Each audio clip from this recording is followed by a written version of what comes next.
Eu sou Juliana Espíndola e está começando mais um Ligado em Saúde. Você já ouviu falar em bruxismo?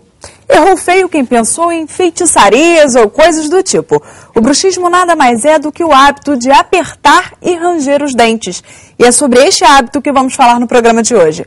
Para conversarmos sobre o assunto, convidamos o Dr. Paulo Afonso Pimentel Júnior. Ele é dentista da Gerência de Saúde Bucal da Secretaria Municipal de Saúde do Rio de Janeiro. Olá, doutor, como vai? Olá. Tudo bem? Doutor, o que leva as pessoas a terem esse hábito? O que causa o bruxismo? Bom, a causa hoje, ela recai mais na questão psíquica e neurológica. Já tiveram outras teorias a respeito de possíveis causas do bruxismo, mas hoje o que mais se aceita é que um mecanismo psíquico alterado ou alguma disfunção neurológica pode favorecer o aparecimento desse problema. E o que de fato acontece? É um impulso, né, que a pessoa tem, que ele pode ser consciente ou inconsciente.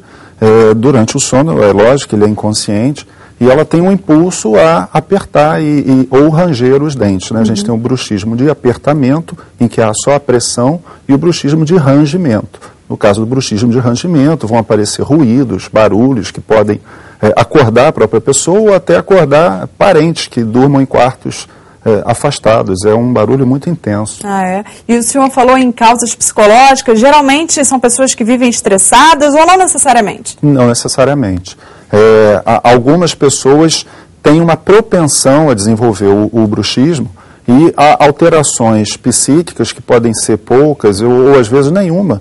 Ela manifesta o bruxismo porque já tem aquela propensão para o problema. É lógico que estados emocionais, ansiedade, pessoas que perderam o emprego, pessoas que tiveram um problema importante no trabalho, na família, isso pode dar o gatilho para que esse problema apareça ou agrave a severidade dele. Problemas respiratórios também podem ser uma causa para o problema ou não? O bruxismo, na verdade, ele pode surgir por vários mecanismos. Respiratório, psíquico, um paciente que de uma hora para outra toma uma medicação e essa medicação induz o aparecimento de bruxismo, algumas doenças que podem surgir e originam o bruxismo, né? Então não tem uma causa específica. E por que ele é prejudicial? Por que é ruim ter bruxismo?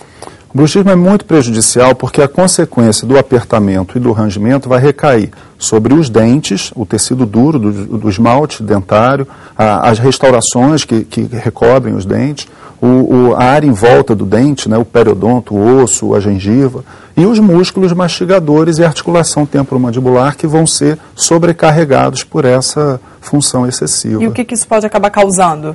Bom, nos dentes um desgaste dentário excessivo, a pessoa vai ficar com os dentes todos retinhos, né? Quer dizer, no bruxismo de apertamento isso não vai acontecer, só no bruxismo de rangimento. Isso é até uma coisa que às vezes dificulta um pouco a gente saber se a pessoa tem bruxismo ou não. Na gengiva ela pode favorecer o desenvolvimento de uma doença gengival que o paciente já tenha, né? Nos músculos mastigadores ele vai facilitar a presença das dores musculares e na articulação várias alterações dolorosas ou degenerativas da articulação. E homens e mulheres podem desenvolver o problema? Isso atinge todos os gêneros, todas as classes, atinge várias faixas etárias. A gente está falando de um problema comum? Bem comum. Alguns autores em crianças chegam a falar em 70% de crianças com bruxismo. Dados assim, a média de dados que já foram pesquisados em adultos falam em torno de 25% da população com bruxismo. E como é que essas pessoas fazem para descobrir que estão com bruxismo? Isso aí é uma questão importante, porque principalmente o bruxismo noturno. O bruxismo diurno, as pessoas ao redor comentam que há um crescimento da musculatura facial e elas auxiliam a que a própria pessoa saiba que tem um problema. O bruxismo noturno, a gente só vai saber da existência pelos sintomas que a pessoa sente ao acordar, das dores, sensação de pressão, sensação dos dentes apertados, ou o relato dos companheiros de quarto, né, a esposa, o irmão, alguém que durma junto, que relate que a pessoa faça o problema. E como é que é feito o diagnóstico para confirmar se essa pessoa de fato está com bruxismo? O diagnóstico para confirmar vai envolver o estudo de um laboratório de sono. A pessoa é enviada para um laboratório de sono E são colocados vários eletrodos na face, na musculatura que realiza a parafunção, e esses aparelhos vão informar, né, quando a pessoa acorda, esses dados vão ser analisados por um neurologista especialista em distúrbio do sono e vão confirmar a existência ou não do bruxismo. Eu trouxe até aqui um aparelhinho, isso aqui é um aparelhinho que o paciente dorme com ele colocado na face. Uhum. Então ele vai fazer um registro eletromiográfico, né, da atividade, vai medir as contrações musculares que o paciente tem durante a noite, e isso vai ser, a gente entrega para o portador, para o paciente que tem bruxismo, e ele nos traz isso no dia seguinte, e a gente analisa as informações que ele vão... Uma noite já é suficiente? Uma noite. Ele é feito para uma noite, substitui a saída ao laboratório de sono. Uhum. E o tratamento para o bruxismo, doutor, em que consiste?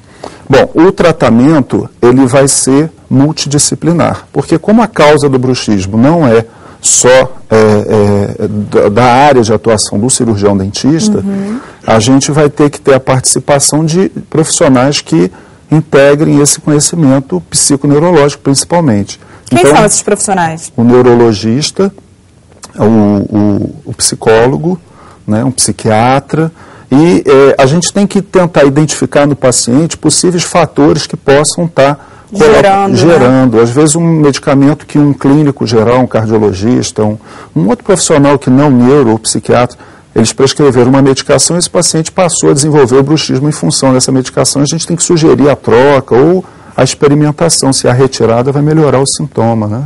No caso de um medicamento, então retira-se esse medicamento que foi prescrito. E outros tratamentos, assim?